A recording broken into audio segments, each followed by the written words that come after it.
주소서란 주제로 말씀을 드리겠습니다. 러셀 무어라는 사람이 십자가를 통과한 용기, 이런 책을 썼어요. 십자가를 통과한 용기. 저는 이 책을 다 읽지는 못했지만 이 책이 어떤 책인가 궁금해서 이 서론 부분을 이렇게 인터넷에 나오거든요. 그걸 보았습니다. 거기에 아주 의미 있는 글이 있어서 여러분에게 소개하고자 합니다. 내가 인생에서 길을 잃을 때마다 우리 집 벽에 걸린 2장의 지도가 길을 찾는데 큰 도움을 주었다. 그 지도는 길을 잃었을 때 나를 바른 방향으로 이끌어 주었다. 이런 글귀가 있었어요. 저는 보면서 참 의미심장하다라고 좀 생각을 했습니다. 내가 인생에서 길을 잃었을 때 나에게 바른 방향을 이끌어주는 지도가 있는가? 있는 사람과 없는 사람은 큰 차이가 있습니다. 교회로 따져봐도 교회가 길을 잃을 때마다 바른 방향을 찾게 해주는 지도가 있는 교회와 없는 교회는 분명히 차이가 있을 것입니다. 우리 새소망교회가 목표를 잃어버리고 표류하고 있을 때, 물론 이런 일은 일어나서는 안 되겠죠. 근데 우리가 흔들릴 때들이 있습니다. 서로 목소리가 클 때가 있고 갈팡질팡할 때가 있고 어찌해야 좋을지에 대해서 혼선이 많을 때, 그때 우리는 우리 교회를 올바른 길로 인도해 주시기를 우리는 간구해야 됩니다. 그리고 우리 교회에 올바른 길로 인도하는 지도가 있어야겠지요. 여러분, 이 러셀 무어가 말한 그 인생의 길을 잃었을 때 자기 집에 있던 지도는 진짜 지도입니다. 진짜 지도예요. 하나는 자기의 출신지 지도이고, 하나는 자기가 인생에서 가장 크게 감동받은 책, 나니아 연대기의 땅 지도입니다. 근데 여러분, 우리는 그런 지도가 아니죠. 눈으로 보이는 그런 지도가 필요한 게 아니라 그리스도가 주시는 영적 지도가 필요한 줄로 믿습니다. 그리스도께서 주시는 그 지도를 보고 나아가야 됩니다. 그리스도께서 보여주시는 그 지도로 가야 올바른 길로 가는 것이지요. 다른 길은 안 되죠. 없어야 됩니다. 여러분, 우리 교회를 향해서 주님께서 지도를 보여주실 때 누구를 통해서 보여주실까요?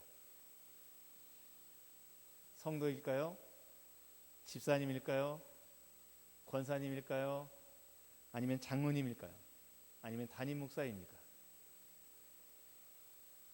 여러분, 이런 영적 지도는 교회뿐만이 아니라 사실 가정에서도 필요하고 개인적으로도 필요한 것입니다. 내가 인생에서 힘들고 지쳐서 낭망했을 때, 그때 내 삶을 회복시킬 수 있는 그런 영적 지도가 있는 성도와 없는 성도는 분명 차이가 있지요. 가정도 마찬가지입니다. 요즘 가정이 많이 약화됐습니다. 가정에도 그런 영적 지도가 필요합니다.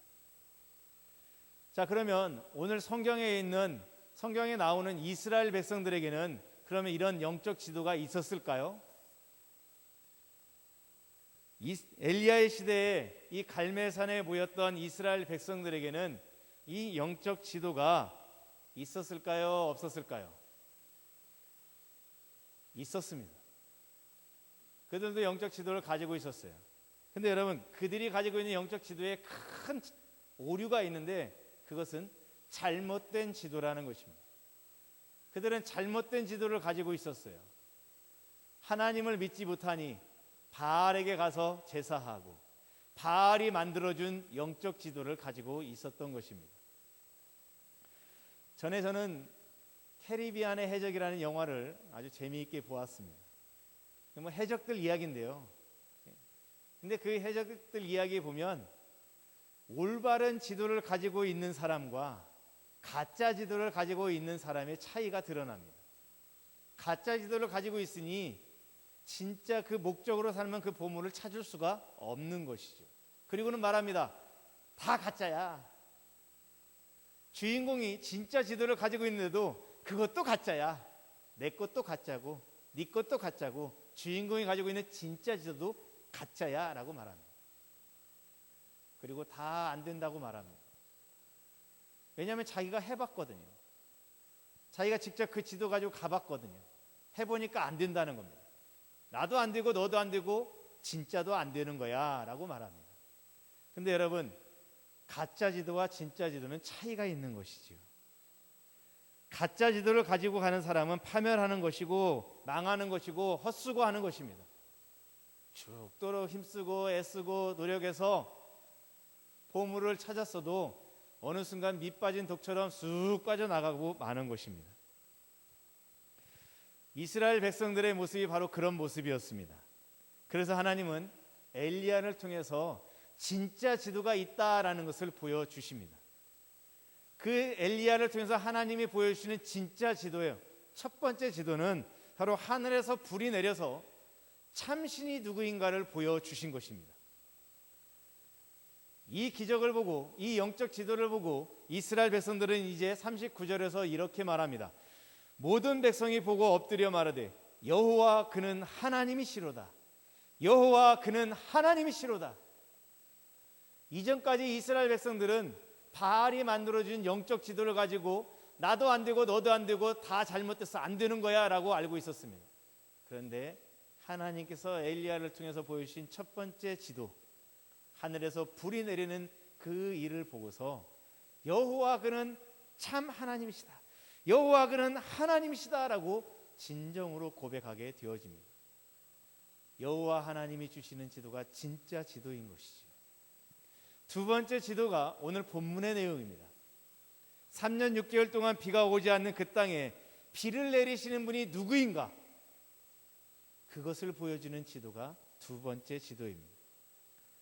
이스라엘 백성들은 이 두 가지 지도를 가지고 하나님 앞에 나아가게 됩니다. 오늘 우리에게도 이런 지도가 필요합니다. 하나님께서 우리 교회에, 우리 가정에, 나에게 큰 비의 소식을 주시는 축복이 있기를 소망합니다. 그리고 그 큰 비의 소리를 듣고 내게, 내 가정에 이런 영적 지도, 진실한 영적 지도가 만들어지는 축복이 있기를 소망합니다. 엘리야는 41절에 보니까 아하방에게 말이 꼬이네요. 아하방에게 말합니다. 올라가서 먹고 마시소서. 큰 비 소리가 있나이다. 여러분, 엘리야의 이 말에 아합이 어찌 그렇게 잘 듣는지요. 아하방이 엘리야의 이 말을 어찌 그렇게 잘 듣는지 바로 올라가서 먹고 마십니다. 자, 그런데 이 큰 비의 소리는 이 모든 이스라엘 백성들이 듣고 싶었던 소리이고 3년 6개월 동안 오매불망 기다리던 소리였죠. 그리고 아하방도 듣고 싶었던 소리입니다. 3년 6개월 동안 땅은 비가 없어서 사막으로 변해가고 동물들은 새끼를 낳아도 먹일 풀이 없으니 그 새끼들이 죽어가고 농사를 짓고 수확의 기쁨을 가지고 축제의 자리들이 있어야 되는데 축제의 함성 소리는 없어지고 통곡과 죽음의 소리들만 들려오고 있던 그 땅에 드디어 큰 비의 소리가 들립니다. 그런데 이 엘리야는 지금 이 큰 비의 소식을 듣고 있는 것도 아니고 비가 올 징조가 있다라고 미리 알아챈 것도 아닙니다. 왜냐하면 아하방에게 이 말을 하고 난 이후에 엘리야는 산 꼭대기로 올라가서 기도하기 시작하기 때문입니다. 한 번 기도했습니다. 비가 오지 않아요.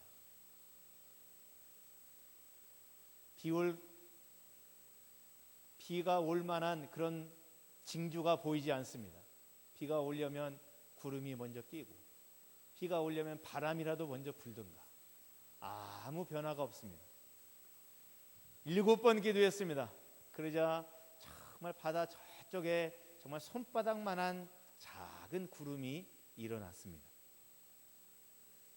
근데 여러분 생각해 보세요. 저는 첫 번째 지도와 두 번째 지도 이 두 사건을 동시에 딱 보면서 한 가지 의문이 생겼습니다. 아니, 하나님께서는 18장 1절에서 엘리야에게 아하방 앞에 가서 말하라, 만나라, 그리고 내가 비를 내려주겠다, 그런 약속을 주십니다. 18장 1절 말씀 한번 보시기 바랍니다. 많은 날이 지나고 제3년에 여호와의 말씀이 엘리야에게 임하여 이르시되 너는 가서 아합에게 보이라. 내가 비를 지면에 내리리라. 하나님께서 정하신 것은 3년 6개월이 지난 이때 비를 내려주겠다라는 것이고, 그것을 아하방 앞에 가서 만나라는 것은 그 소식을 아하방에게 전하라라는 것입니다. 그런데 여러분, 엘리야는 아하방 앞에 가서 제일 먼저 무엇을 말했습니까? 비 소식이 있습니다, 전하. 이게 아니었어요. 온 이스라엘 백성들을 갈멜산으로 모으고 바알의 제사장들을 모으고 하늘에서 불이 내려서 누가 참신인지를 보자, 알자 라는 거였어요. 그때 엘리야는 몇 번 기도했습니까? 한 번 기도했죠. 한 번 기도하자마자 하늘에서 불이 임했어요. 하나님께서 18장 1절에서 내가 하늘에서 불을 내려주겠다 이런 말씀 주시지 않았어요. 그런 말씀 주시지도 않았는데 엘리야는, 제가 지난 주간에 말씀드렸죠, 엘리야는 비를 받기 전에 우리가 먼저 회개해야 하고 백성들이 하나님께로 돌아와야 한다는 것을 알았어요. 그래서 백성들을 모으고 하늘에서 불이 내려서 참신이 누구인가를 밝히고 백성들이 하나님 앞으로 돌아오게 만든 거예요. 그런데 그때 기도는 한 번이었어요. 근데 여러분, 18장 1절에서 명확하게 내가 비를 내려주겠다라고 말씀해 주셨어요. 엘리야의 어떤 기도하다가 얻은 확신이나 꿈 가운데 받은 그런 환상이 아니에요. 하나님께서 명확하게 주신 거예요. 내가 비를 지면에 내리리라. 근데 여러분, 엘리야가 이 말씀대로 나아가서 말하고 기도할 때는 한 번 기도했는데 오지 않았어요. 말씀하시지 않았던 하늘에서 불이 내리는 건 한 번 만에 이루어졌는데 말씀하신 것을 붙잡고 기도하는데도 한 번에 내리지 않았어요. 왜 그럴까? 여러분, 여기서 우리는 하나님의 때를 잘 생각해야 됩니다. 하나님의 때는요, 하나님의 때, 하나님의 방법으로, 하나님의 시간에 이루어지는 것입니다. 제가 고등학교 때 방언을 받고 싶었습니다. 부흥회가 교회에서 열렸어요. 제가 방언을 받고 싶었어요. 그래서 저는 이 부흥회에 열심히 참석하고 열심히 기도했습니다. 근데 그때 제가 전도했던 제 친구, 그 친구는 한 6개월 정도밖에 교회를 다니지 않은 그런 친구예요. 그 친구에게 방언에 대해서 얘기하고 우리 방언을 받자 하고 둘이 이번 부흥회 동안에는 방언을 한번 받아보겠다고 열심히 기도했습니다. 저는 신앙생활을 그때로 따지면 약 6년 정도 됐어요. 제 친구는 한 6개월 다녔습니다. 이 친구는 6개월밖에 안 다녔기 때문에 아직 성경도 저보다 모르고요, 교회 생활도 저보다 모르고, 뭐 말씀 본 거나 기도하는 시간들은 제가 훨씬 더 많죠. 둘이 열심히 기도했는데 여러분 어떻게 된지 아십니까? 그 친구는 둘째 날부터 방언을 받았어요. 가만히 생각해 보니 이게 좀 이상해요.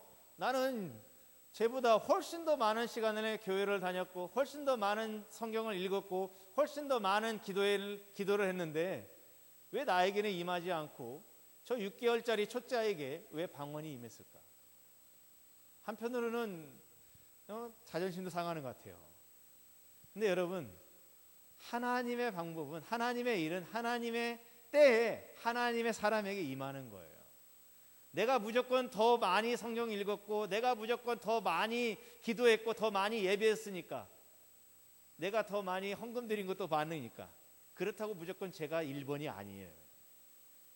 저 6개월짜리밖에 안 되지만 그 친구가 하나님께는 1번인 거예요. 물론 저도 부흥이 마지막 날 방언을 받았습니다. 근데 제가 거기서 깨달은 건 이거죠. 하나님의 일은 하나님의 방법대로 하나님의 때에 하나님의 사람으로 임하는 것입니다. 왜 이 불을 내리는 것은 한 번이고 왜 말씀하셨던 비를 내리는 건 7번입니까? 여러분, 우리는 그렇게 따질 필요가 없어요. 하나님의 방법은 하나님의 방법대로 이루어지는 거예요. 엘리야가 한 번 기도했는데 불이 안 내렸어요. 그럼 엘리야가 쪽팔려서 두 번째는 기도 안 했을 것 같습니까? 아니요, 엘리야는 불이 내릴 때까지 기도했을 거예요. 7번 만에 비가 내렸습니다. 엘리야가 7번 만에 비를 내렸으니까 7번만 하고 그만뒀을까요? 아니요, 저는 말씀하셨으니까 말씀대로 이루어질 그때까지 엘리야는 계속 기도했을 것이다 라고 믿습니다. 어쩌면 하나님께서 방법을 바꾸셔서 불을 내릴 때 7번 기도하고 비를 내릴 때 한 번 하실 수도 있어요. 그건 전적인 하나님의 때예요. 하나님의 방법이에요. 하나님이 일하시는 방법이에요. 그걸 내가 하나님 이건 이렇게 하고 하나님 저건 저렇게 해야죠, 왜 그렇습니까? 라고 말하는 것은 불충입니다. 엘리야가 비가 올 것이다 라고 말하고 올라가 기도합니다. 42절에 보면 엘리야가 어떻게 기도했는지 기록되어 있습니다. 땅에 꿇어 엎드려 그의 얼굴을 무릎 사이에 넣고 기도했습니다. 저도 엘리야처럼 기도하고 싶어서 무릎을 꿇고 머리를 무릎 사이에 넣어보려고 했습니다. 되질 않아요. 아마 이 중에 할 수 있는 분은 몇 분 없을 것 같아요.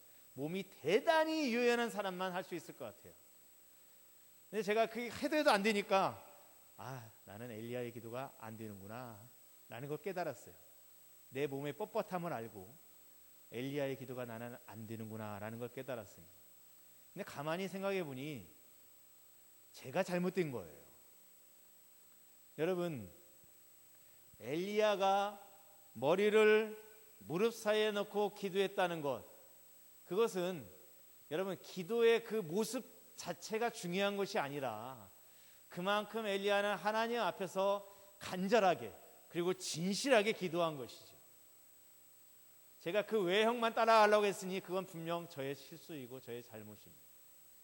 나는 비록 내 머리를 무릎 사이에 끼울 수는 없어도 엘리야처럼 진실되게 기도할 수는 있습니다. 엘리야처럼 간절히 기도할 수는 있습니다. 엘리야는 간절한 기도의 사람, 진실한 기도의 사람이었습니다.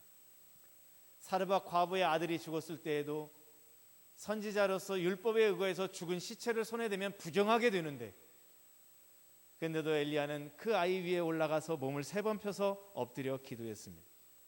3번 만에 그 아이가 살아났죠. 뭐 3번뿐이겠습니까? 이 아이를 살리고자 하는 엘리야의 마음은 5번, 6번, 7번이라도 올라가서 기도했을 것입니다. 근데 그때는 하나님께서 3번 만에 응답해 주셨어요. 불을 내려달라고 할 때는 1번 만에 응답해 주셨어요. 말씀하신 비를 내려달라고 할 때는 7번을 기도했어요. 여러분, 횟수가 중요한 게 아니에요. 하나님의 응답이 이루어질 그때까지 우리는 계속해서 기도하며 나아가는 것입니다. 한 번 해보고 말씀대로 했으니까 말씀대로 기도했는데 안 된다, 포기할까? 해도 안 되네, 그런 게 아니에요. 전에도 안 됐는데 이번에도 안 되네, 이런 게 아니에요. 될 때까지 하는 것입니다. 될 때까지 계속해서 기도하니 하나님께서 응답을 주시는 거예요. 여러분, 기도자에게 중요한 자세는 진실하게 간절히 나의 기도의 제목을 하나님께 아뢰는 그것도 중요하지만, 동시에 하나님의 방법은, 하나님의 응답은 하나님의 때에 맞춰서 하나님의 방법대로 하나님의 사람에게 임재한다는 것을 기억해야 됩니다. 그리고 하나님의 응답이 이루어질 그때까지 포기하지 않고 나아가는 것이 중요합니다. 저는 우리 새소망교회에도 이런 큰 비의 소리가 있기를 원합니다. 많은 성도들이, 많은 사람들이 코로나로 인해서 힘들어하고 어려워하고 있습니다.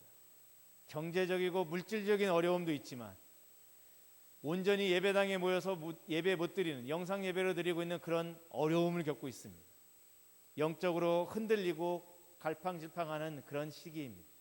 하나님, 저는 이때 하나님께서 우리 교회 안에 영적으로 갈급한 이들이 몰려오는 그런 큰 비의 소식을 주기를 소망합니다. 여러분, 우리 교회가 코로나 이후를 준비하는 교회, 그 준비하는 교회를 위해서 지금 저는 열왕기상 이 특별히 갈멜산의 영적 대결 이야기를 집중적으로 다루고 있습니다. 지금 이 시대가 하나님을 무시하고 세상적으로 달려나가고 있는 그런 시대와 너무나도 흡사하기 때문에 이때 우리에게 진정한 필요가 무엇일까? 우리 교회가 준비할 것이 무엇일까?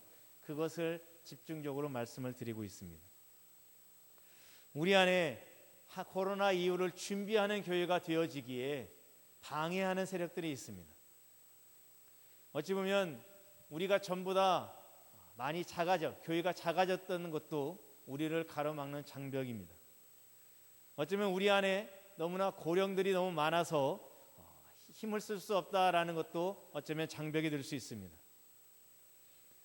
근데 여러분, 우리 하나님은 그런 형편을 보시고 그것 때문에 응답하여 주시지 않는 그런 분이 아니십니다. 우리 하나님은 작은 자라도 들어서 사용하시는 분이시요 연약한 자라도 강하게 사용하시는 분이십니다. 이스라엘에 군사가 없었습니까? 장군이 없었습니까? 그런데도 온 이스라엘이 골리앗 앞에서 두려워 떨고 있었을 때 소년 다윗을 통하사 소년 다윗의 믿음을 통해서 소년 다윗은 전쟁은 하나님께 속한 것이다 라는 믿음을 가지고 있었고 골리앗 앞에 나아가면서 나는 만군의 여호와의 이름으로 나아가노라는 믿음을 가지고 있었습니다. 우리 하나님은 그 믿음을 통해서 역사하셨습니다. 그 소년이 던지는 그 물맷돌이 얼마나 강력하겠습니까? 그러나 그 하나님께서는 그 물맷돌을 통하여서 곰도 물러가게 하시고 사자도 물러가게 하시고 골리앗의 이맛에 박혀서 골리앗을 패퇴시켰습니다. 하나님께서는 작고 연약하고 힘이 없지만 믿음으로 서 있는 그 한 사람을 통하여 하나님의 역사들을 보여주십니다. 큰 비의 소식을 누구에게 전해주십니까? 믿음을 가지고 신앙을 지키며 하나님 앞에 서 있는 간절하고 진실하게 기도하는 그 한 사람 통하여서 하나님은 믿음의 역사를 보여주시는 것입니다. 큰 비의 소식을 주시는 것입니다. 큰 비의 소식을 주시는 하나님, 그리고 큰 비의 소식을 받는 주님의 몸된 교회, 우리 교회가 되기를 소망합니다. 이 큰 비의 소식을 엘리야는 아합에게 말하고 그리고 기도하고 7번 기도하고 저 지중해 바다에 작은 손바닥만한 작은 구름이 일어나는 것을 보고 그게 작은 것이지만 하나님의 능력이 그곳에 함께 하시면 큰 비구름이 된다는 믿음을 가지고 기도를 마치고 내려와서 왕에게 말합니다. 마차를 갖추고 내려가소서. 45절이죠. 왜냐하면 비가 많이 내려서 마차가 내려갈 수 없게 되어지면 왕이 곤란하니 마차를 갖추고 빨리 내려가라 라고 말합니다. 이번에도 아합 왕이 그렇게 말을 잘 듣습니다. 올라가서 먹고 마시소서 하니까 올라가서 먹고 마시고 이제는 내려가소서 하니까 또 이 아합 왕이 그렇게 말을 잘 들어요. 내려갑니다. 근데 여러분, 아합 왕이 내려가는데 어떤 일이 일어났습니까? 46절 보시기 바랍니다. 여호와의 능력이 엘리야에게 임함에 그가 허리를 동이고 이스라엘로 들어가는 곳까지 아합 앞에서 달려갔더라. 여러분, 사람이 동물하고 달리기를 해서 이길 수 있는 동물이 많지 않아요. 특히 사람들이 농담으로 그러죠. 절대 달리기를 해서는 안 되는 동물, 멍멍이라고. 왜냐하면 지면은 개보다 못한 사람이 되고 겨우 같이 가면 개 같은 사람이 되고 절대 달리기를 하지 마라라고 말하는데, 여러분, 개보다 빠른 게 이 말이에요. 말이 얼마나 빠릅니까? 그것도 왕의 말이에요. 왕의 마차예요. 여러분, 왕의 마차면 얼마나 좋은 것이고 얼마나 신식입니까? 얼마나 빠릅니까? 근데 여러분, 그 마차 앞에서 이 엘리야가 달름질을 하고 있어요. 마차보다 더 빨리 달리고 있는 거예요. 사람으로 할 수 없는 거예요. 그러니까 성경은 뭐라고 기록하고 있습니까? 여호와의 능력이 엘리야에게 임했다. 마차보다 말보다 더 빨리 달리는 엘리야에게 마차보다 더 빨리 달리는 능력을 하나님께서 부어주신 거예요. 특별한 기적이죠. 여러분, 갈멜산에서 이스라엘 평원까지의 거리가 30km예요. 30km면은 작은 거리가 아니죠. 그 거리를 말 앞에서 달려갔어요. 그럼 여러분 생각해 보세요. 아합이 마차를 타고 달려가는데 그 마차보다 그 앞서서 엘리야가 더 빨리 달려가고 있습니다. 말보다 더 빨리 달려가는 엘리야를 보면서 뒤에서 뒤따라가고 있는 아합 왕은 대체 무슨 생각을 하고 있었을까요? 어떻게 사람보다도 더 느리냐 하면서 말에게 더 심하게 채찍질하면서 더 빨리 가라고 채찍질하면서 다그치면서 그러고 있었을까요? 아니면 하나님의 초자연적인 역사가 또 한 번 나타났구나. 하늘에서 불이 내렸고 마른 하늘에서 비가 내렸고 사람이 말보다 빨리 달려갑니다. 여러분, 이 기적이 세 번째 이스라엘 백성들에게 주는 세 번째 영적 지도입니다. 첫 번째 영적 지도가 주어졌을 때 모든 이스라엘 백성들은 참신이 누군지를 알고 하나님께로 돌아왔습니다. 그렇죠? 불이 하늘에서 내리자마자 이스라엘 백성들은 여호와 그는 하나님이시로다, 여호와 그는 하나님이시로다라고 고백했어요. 그런데 여러분, 두 번째 기적이 일어났는데도 이 아합 왕은 여전히 회개한 모습이 없습니다. 세 번째, 사람이 말보다 더 빨리 달려가고 있는 이 기적의 현실을 30km를 달려가면서 그 오랜 시간 동안 아합의 눈으로 똑똑히 목격하고 있는데 역시나 이번에도 아합의 회개의 소리는 들리지 않고 있습니다. 왜 이렇게 완화갈까요? 왜 이렇게 고집 피우고 있을까요? 30km를 달려가는 그 길 동안 엘리야가 앞에서 달려가고 있다면 그 모습을 보면서 회개했어야 되는데 아합은 그러지 않습니다. 여전히 완화가고 강팍하고 고집을 피우고 있습니다. 그 고집을 피우고 있으니 어떻게 됩니까? 그 고집 안에서 무너질 수밖에 없는 것입니다. 사람의 마음이 이렇게 완화갑니다. 사단이 그 마음을 잡고 있으면 그렇게 고집 피우는 것입니다. 여러분, 출애굽할 때 10개의 기적을 행했죠. 그러자 이 바로가, 애굽의 바로가 마지못해서 그러면 떠나가라라고 허락해 줬습니다.